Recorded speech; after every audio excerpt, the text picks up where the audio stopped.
How to download files and folders to your computer using FileZilla. Open the FileZilla client. Enter the host name in the host field.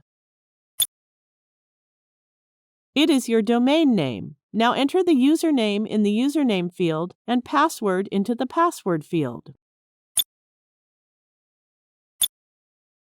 You can use your cPanel username and password as your FTP user and password.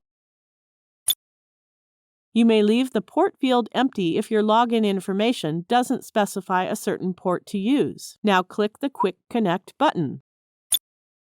In the Server pane, select files or folders you wish to download. You can press the Control button and choose multiple files and folders. After choosing files and folders, press right-click on a file or folder. Now click the Download option. The selected file and folder have been downloaded and displayed in the local pane. Thank you for watching.